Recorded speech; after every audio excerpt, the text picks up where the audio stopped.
ఈ గత 2 సంవత్సరాల వాళ్ళ ప్రభుత్వ అధికార కాలంలో దాదాపు 30,000 కోట్ల పెట్టుబడులు 64 కంపెనీలు తీసుకొచ్చామని నిన్న చెప్పడం జరిగింది. మరి ఇన్ని వేల కోట్ల పెట్టుబడులు ఎప్పుడెప్పుడు వచ్చాయి, ఏమేమి వచ్చాయి, ఎలాగా వచ్చాయి అనేది కూడా పూర్తిగా కూడా విశదీకరించి చెప్పుంటే సంతోషపడేవాళ్ళు. గత 5 ఏళ్ల చంద్రబాబు నాయుడు గారి పాలనలో అప్పుడు 5 ఏళ్లు దావోస్కు వెళ్ళడం, ఈ రాష్ట్రంలో పార్ట్నర్షిప్ సమ్మిట్లు పెట్టి 3 దఫాలుగా దాదాపు 15.45 లక్షల కోట్లకు ఎంఓఏలు చేసి పైప్ లైన్లో పెట్టి చాలా కంపెనీలు తీసుకురావడం జరిగింది. ప్రధానంగా ఈ రాష్ట్రానికి, ఎందుకంటే రాష్ట్ర విభజన అయిన తర్వాత ఈ రాష్ట్రానికి ఆదాయం రావాలంటే మనకేమి హైదరాబాద్ లాంటి నగరం లేదు, లేదంటే బెంగళూరు లాంటి నగరం లేదు, చెన్నై లాంటి నగరం లేదు, ఎక్కడ ఆదాయం రావడానికి అవకాశం లేదు, క్యాపిటల్ లేదు, మరి ఎక్కడ ఆదాయం రావడానికి అవకాశం లేదు. ఈ రాష్ట్రానికి ఆదాయం కావాలంటే ఖచ్చితంగా కూడా ఇండస్ట్రియలైజేషన్ కావాలా, తీసుకురావాలనేటువంటి ముందు చూపుతోనే చంద్రబాబు నాయుడు గారు దీనికి ఒక ప్రత్యేకమైనటువంటి ప్రణాళిక తీసుకొని దీన్ని చేయడం జరిగిందని చెప్పి ఈ సందర్భంగా కూడా ఒకసారి చెప్పక తప్పదు.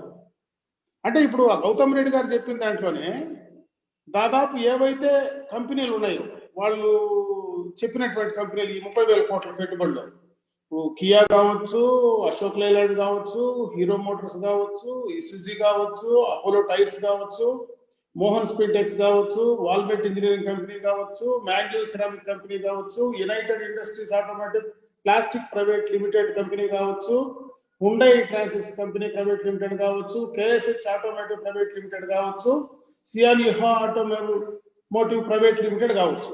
ఇవన్నీ కూడా ఎప్పుడు వీటన్నిటికీ మరి ఒప్పందాలు జరిగాయి, ఎప్పుడు ఈ కంపెనీలు ఈ రాష్ట్రంలోకి వచ్చాయనేది కూడా క్లియర్ కట్గా చెప్పింటే చాలా బాగుండేది. ఈరోజు కియాను కూడా మెన్షన్ చేశారు. కియాని గతంలోనే చంద్రబాబు నాయుడు గారు కారును కూడా లాంచ్ చేశారు. అంటే ఫ్యాక్టరీని కంప్లీట్ చేసి అసలు భారతదేశంలోనే, ప్రపంచంలోనే ఇంత త్వరగా ఒక పెద్ద ఆటోమొబైల్ కంపెనీ, ప్రపంచంలో అతి పెద్దదైనటువంటి ఆటోమొబైల్ కంపెనీ అతి తక్కువ కాలంలో చేసినటువంటి ఘనత ఎవరికి లేదు. చంద్రబాబు నాయుడు గారు ఒక్కరే ఈ కార్యక్రమాన్ని చేయగలిగారు, చేశారు.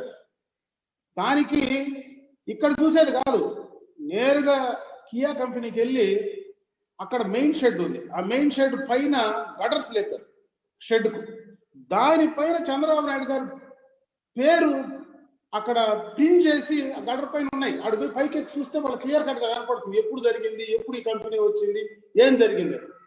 ఆ రోజే దానికి సంబంధించినటువంటి ఆన్సిలరీవన్నీ కూడా, దానికి కావాల్సిన అనుబంధ విభాగాలు చేసేటివన్నీ కూడా ఆ రోజు కొన్ని చేశాం. అంటే టైర్ 1, టైర్ 2, టైర్ 3 3 రకాలు ఉంటాయి. ఆ టైర్ 1కి సంబంధించినటువంటి కంపెనీలు ఆ రోజు చేశాం. ఈ టైర్ 2, టైర్ 3 వీళ్ళు వచ్చిన తర్వాత పూర్తిగా కూడా తరిమేశారు. ఈరోజు హీరో మోటార్స్ కావచ్చు, అదేవిధంగా అశోక్ లైలాండ్ కావచ్చు, ఇటువంటి చాలా ఉన్నాయి. ఈరోజు అపోలో టైర్స్ కావచ్చు, చాలా కంపెనీస్ ఉన్నాయి. ఇది నేను చెప్పిన కొన్నే. దాదాపు ఆ 30,000 కోట్ల రూపాయల పెట్టుబడులు మొత్తం కూడా గత ప్రభుత్వంలో తీసుకొచ్చినటువంటి కంపెనీలే. మరి దాన్ని కూడా ఎప్పుడు అనేది ప్రస్తావించితే బాగుండేది. అసలు నిజంగా కూడా ఈ ప్రభుత్వానికి, ఇప్పుడున్నటువంటి ప్రజాప్రతినిధులకు చిత్తశుద్ధి ఉంటే అసలు ఈ రాష్ట్రానికి ఏం అవసరం, ఈ రాష్ట్రానికి ఏ రకంగా ఆదాయం పరంగా ముందుకు తీసుకెళ్లాలి, రాష్ట్రం నైసర్గికంగా ఏ పరిస్థితుల్లో ఉందనేటువంటి ఆలోచన ఉందని అడిగారు. ఈ రోజు దాకా అయినా మీకు ఒక ఇండస్ట్రియల్ పాలసీకి పర్మనెంట్ పాలసీ ఉందని అడుగుతా ఉంది. అసలు ఐటీ పాలసీ 2 సంవత్సరాలు మీరు అధికారంలోకి వచ్చారు, ఈరోజు ఒక ఐటీ పాలసీ తెచ్చారని అడుగుతా ఉన్నారు. ఈరోజు ఐటీకి సంబంధించినటువంటి ఇన్సెంటివ్స్ పెండింగ్ లో ఉన్నాయి, ఆ కంపెనీస్ అన్ని వెళ్ళిపోయాయి. ఇండస్ట్రీకి సంబంధించినటువంటి ఇన్సెంటివ్స్ దాదాపు 5,000 కోట్లు పెండింగ్ లో ఉన్నాయి. మరి ఏ రకంగా ఇండస్ట్రీస్ మీరు కాపాడగలరు? అసలు పాలసీ లేదు. మీరు చెప్పేది ఎట్లుందంటే, గతంలో మీరు ఏదైతే గత ప్రభుత్వంలో వేసినటువంటి కట్టినటువంటి స్కూల్ బిల్డింగులకు, ఆ రోజు కట్టినటువంటి వాటర్ ట్యాంకులకు, కరెంటు పోల్లకు వైసీపీకి రంగులు వేసుకున్నట్టే ఈరోజు దీన్ని కూడా మీరు రంగులు వేసుకొని చెప్పేటువంటి పరిస్థితి ఈరోజు కనపడతా ఉంది. ఇది వాస్తవం కాదని అడుగుతా ఉన్నారు. గత ప్రభుత్వంలో ఏం చేసాం, ఇప్పుడు మీరు ఏం చేయగలరు అనేదన్నా కొన్ని చెప్పాలా. ఈరోజు కొన్ని మీరు నిజంగా చేయగలిగింటే, ఈరోజు కడపలో మేము ఇండస్ట్రియలైజేషన్ చేస్తాం, డెవలప్ చేస్తామని చెప్తున్నారు. ఓకే, కొప్పర్తి ఉంది, కొప్పర్తిలో మేము తీసుకున్నాం కానీ ఆ రోజు డెవలప్ చేసే పరిస్థితిలో పూర్తి స్థాయిలో మేము చేయలే. ఈరోజు మీరేదో కొప్పర్తి ఎలక్ట్రానిక్ పార్కో లేదా ఇంకోటి చేస్తానంటున్నారు. అదేవిధంగా కడపలో ఒక స్టీల్ ఇండస్ట్రీని తీసుకురావాలంటున్నారు. ఇవన్నీ చేసిన తర్వాత అరే కొప్పర్తిలో మేము చేసాం, ఈ స్టీల్ ఇండస్ట్రీస్ని మేము తెచ్చాం, మేము చేసామని చెప్తే దానికి అర్థం ఉంటుంది. కానీ మీరేదో కాలం కలిసి వచ్చిందని, కలిసి వచ్చే కాలం వస్తే నడిచి వచ్చే కొడుకు పుడతాడట. అట్లా కాలం కలిసి వచ్చింది కాబట్టి మాకు అన్నీ జరిగిపోతున్నాయి, అన్నీ మావేననుకొని ఏదైతే ఈ స్కూల్ బిల్డింగ్లు రంగులు వేసుకున్నట్లు ఇండస్ట్రీస్ కూడా మేమే తెచ్చినాం, మేము అధికారంలోకి. మీరు ఎప్పుడు అధికారంలోకి వచ్చారు? 2019 మే లాస్ట్లో. అంటే జూన్ జూలైకే మీకు ఆ 2 నెలలకే మీకు ఇండస్ట్రీ పెట్టేసి, ఇండస్ట్రీ ఎంఓయూలు చేసుకొని, ల్యాండ్ అలాట్ చేసేసి, మొత్తం కన్స్ట్రక్షన్ చేసేసి, ప్రొడక్షన్లోకి వెళ్ళిపోయి మీరు వస్తానే మీ దగ్గర ఏమైనా మంత్రదండం ఉందా అని అడుగుతా ఉన్నా. అంటే మీరు వస్తానే, అధికారంలోకి వస్తానే మీ దగ్గర ఏమైనా మంత్రదండం ఉందా?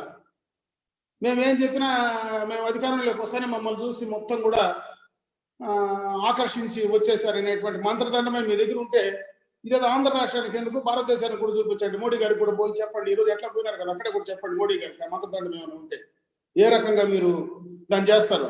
ఆ మంత్రదండం ఏందో క్లియర్ కట్గా లెక్కలు చెప్తున్నాయి కదా. ఈరోజు నిరుద్యోగ రేట్ ఏముంది? మీరు ఇన్ని ఇండస్ట్రీస్, ఇంత ఎంప్లాయ్మెంట్ తెచ్చింటే, ఈరోజు ఆల్ ఇండియాలో 11.9% ఉంటే ఏపీలో 13.5% ఉంది. సిగ్గుపడద్దు.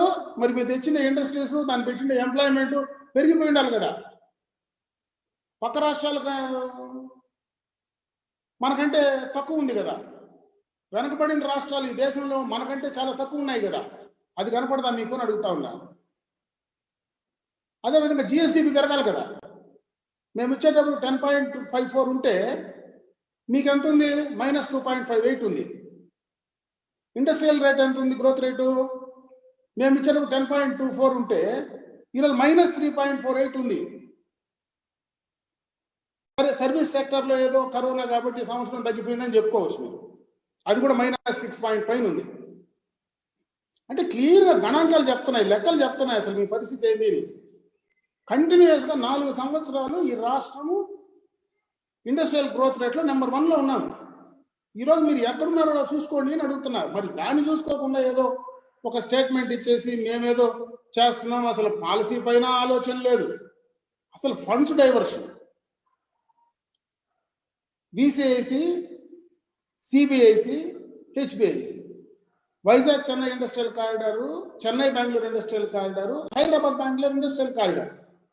ఈ కారిడార్లు డెవలప్ చేయాలనేటువంటి ఆలోచన భారతదేశంలో వస్తే దాన్ని తీసుకొచ్చి ఇంప్లిమెంట్ చేసే దాంట్లో ప్రత్యేకమైనటువంటి శ్రద్ధ ముందు చూపుతో చంద్రబాబు నాయుడు గారు పెట్టారు.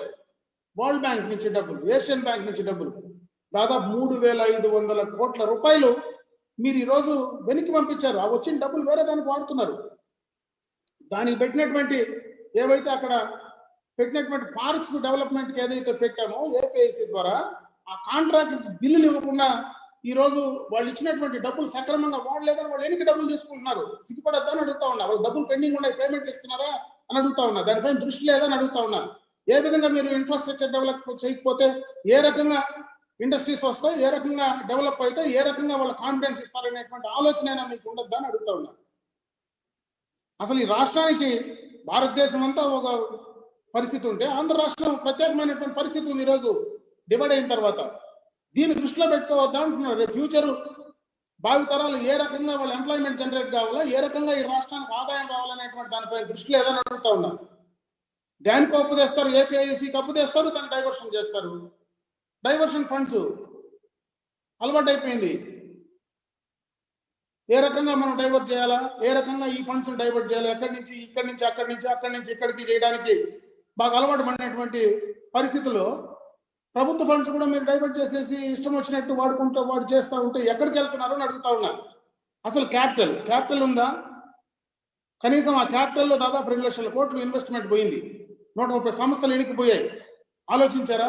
అసలు ఈ రాష్ట్రానికి క్యాపిటల్ లేకపోతే దాన్ని ఎతకపోయి కోల్డ్ స్టోరేజ్లో పడేస్తే ఏ రకంగా మీకు అక్కడ ఇన్వెస్ట్మెంట్స్ వస్తాయి, ఏ రకంగా మీరు చేయగలరు. పోర్ట్లు మీకు ఇష్టం వచ్చినట్టు మీ బంధువులకి ఇస్తారు, పెట్టిన ఇండస్ట్రీస్ని బెదిరిస్తారు, భయభ్రాంతులు చేస్తారు, పీసీబీని కంట్రోల్ పెడతారు, వాళ్ళ చేత బెదిరిస్తారు, ఆ ఉండేటువంటి ఆదాయం వచ్చేటువంటి వాటిని బెదిరిస్తారు. వచ్చి ఇండస్ట్రీ మాత్రం మేము తెచ్చాం ఈ మా లెక్కల్లో రాసుకోమంటారు. ఎక్కడ ఇవన్నీ మీరు ఎక్కడికి వెళ్తున్నారని అడుగుతా ఉన్నారు. కనీసము ఆలోచన ఉందా? ఒక ఆలోచన, ఒక పద్ధతి, అసలు ఈ రాష్ట్రంలో ఏం చేయాలా, ఏ రకంగా మనము ఇండస్ట్రియలైజేషన్ చేయాలా, ఏ రకంగా డెవలప్ చేయాలనే దృష్టి పెట్టకుండా ఏదో ఎవరైనా మాట్లాడితే వాడిని బెదిరించడం, భయపెట్టడం, వాడిపైన రాజద్రోహాల కేసులు పెట్టడం, ఏదో రకంగా ప్రతిపక్షం వాళ్ళని హింసించడం, దీనిపైన దృష్టి పెట్టే బదులు దీనిపైన దృష్టి పెడితే ఈ రాష్ట్రం బాగుపడుతుంది. నిజంగా మేము మిమ్మల్ని తీసుకొస్తే సంతోషపడతాం, అప్రిషియేట్ చేస్తాం, చెయ్యండి. అసలు ఈ కరోనా లేకపోతే మిమ్మల్ని ఈ పాటికే ప్రజలు గుడ్డలి రోడ్లో నిలబెట్టింటారు. ఈ కరోనా వల్ల మీరు బతికి పట్టకడుతున్నారు, డైవర్షన్ చేసుకుంటున్నారు ఫండ్స్, ఎవరికి సమాధానం చెప్పే పరిస్థితి లేదు, ప్రజల మైండ్ డైవర్ట్ అయిపోయింది, దీని గురించి ఆలోచన లేదు. దానివల్ల మీరు ఈరోజు దాని ముసుగులో మీరు బయటపడే ప్రయత్నం చేస్తున్నారు. దాని ముసుగులో ఇలాగా తప్పుడు ప్రచారాలు, తప్పుడు విషయాలను బయట చెప్పేటువంటి ప్రయత్నాలు చేస్తున్నారు. ఇవన్నీ వదిలిపెట్టి వాస్తవాన్ని బయట తీసుకురండి. వాస్తవంగా మేము తెచ్చినా మీరు తెచ్చినా రాష్ట్ర అభివృద్ధి కోసమే మేము దాన్ని కట్టుబడి పనిచేసాం. ఈరోజు ఏదో మేము తెచ్చేసామని మేమేమి సంకల్పుద్దుకోవట్లే, చంద్రబాబు నాయుడు గారు చేసేసారని చెప్పి మేమేమి సంకల్పుద్దుకొని మేము అందరికంటే గొప్పవాళ్ళని చెప్పట్లే. మేము మిమ్మల్ని చూసి బాధపడతా ఉన్నాం, జాలి పడతా ఉన్నాం. మీరు ఈ రకమైనటువంటి విధానం వదిలిపెట్టి మీరు సక్రమైనటువంటి పందాల పోండి. సక్రమంగా ఈ రాష్ట్ర అభివృద్ధి కోసం పాటుపడే ప్రయత్నం చేయండి. అనుభవం ఉండే వాళ్ళ దగ్గర అనుభవాలు తెలుసుకోండి. పక్క రాష్ట్రం తమిళనాడు స్టాలిన్ చూసి నేర్చుకోండి. ఏ రకంగా అనుభవాలు ఈ రాష్ట్రానికి ఉపయోగపడతాయని, మీకు కాదు, సొంతానికి కాదు, రాష్ట్ర ప్రజలకు, రాష్ట్ర భవిష్యత్తుకు ఉపయోగపడేటువంటి విషయాలు తెలుసుకోండి. ఏమో మా డైరెక్షన్లో వెళ్ళాలని కాదు, మీ డైరెక్షన్లోనే వెళ్తారు. ఎందుకంటే మీకు ప్రజలు అవకాశం ఇచ్చారు, అధికారం ఇచ్చారు. తెలుసుకొని మంచి వాటిని ఇంప్లిమెంట్ చేయడంలో తప్పు లేదు. అసలు ఈ 3 పార్ట్నర్షిప్ సమ్మిట్లో తీసుకొచ్చినటువంటి ఎంఓఎల్ పరిస్థితి ఏందో దాన్ని చూడండి. అన్ని పైప్ లైన్లో పెట్టొచ్చాం, వాటిని పిలవండి, వాళ్ళకి నమ్మకం కలిగించండి. వచ్చిన ఇండస్ట్రీస్ని తరిమేసేది కాదు గొప్పతనము, తీసుకొచ్చి వాళ్ళకి నమ్మకం కలిగించి ఈ రాష్ట్రానికి నమ్మకం కలగాలంటే ఈ రకమైనటువంటి విధ్వంసాన్ని సృష్టిస్తే ఎవడొస్తాడు? ఈ రాష్ట్రంలో అధికార పక్షం కానీ ప్రతిపక్షం కానీ రాష్ట్ర ప్రజల కోసం కలిసి ఉన్నారు. వాళ్ళు రాజకీయంగా విభేదించినా, పాలసీల పైన విభేదించినా, రాష్ట్ర ప్రజల శ్రేయస్సు కోసం అందరూ కూడా కలిసి ఉంటారనేటువంటి నమ్మకాన్ని క్రియేట్ చేసే ప్రయత్నం చేయండి. ఈ రకంగా ఏదో మేము జరిగింది, అప్పుడేదో మేము రంగులు కొట్టుకున్నాం కాబట్టి అన్ని బిల్డింగ్లకు మేము రంగులు కొడితే అంతా మావేని అనుకుంటారంటే ఈరోజు ప్రజలు పిచ్చోళ్ళు కాదు, తెలివిలేని వాళ్ళు కాదు. అందులో మర్చిపోయే జ్ఞాపక శక్తి లేకుండా ఎవరికి అల్జీమర్స్ లేవు. అందరికీ గుర్తున్నాయి ఎవరు ఏం చేశారో, ఈ రాష్ట్రంలో ఏం తెచ్చారో, ఏం చేయకూడదు, ఏం చేశారు అనేది చిన్నపిల్లలను అడిగినా చెప్తారు. కాబట్టి చెప్పేటప్పుడు కనీసం ఈ రాష్ట్రం అంతా అల్జీమర్స్ ఉంది, ఎవరు మర్చిపోయి ఉంటారులే, మనం ఏం చెప్పినా చెల్లిపోతుంది అనేటువంటి విషయాలు పక్కన పెట్టి వాస్తవాలను చెప్పి రేపు మీరు చేసినటువంటి విషయాలు ఇంకా రాబోయే కాలంలో చెప్పుకునే ప్రయత్నం చేస్తే సంతోషపడతారు. కానీ వీటిని మానుకోండి. లేదు నిజంగా చెప్పాలనుకుంటే అవన్నీ కూడా ఎన్ని వచ్చాయి, ఎప్పుడు వచ్చాయి, ఎట్లొచ్చాయి, మీరేం తెచ్చారు అనేది కూడా బయట పెట్టండి, సంతోషపడతారు.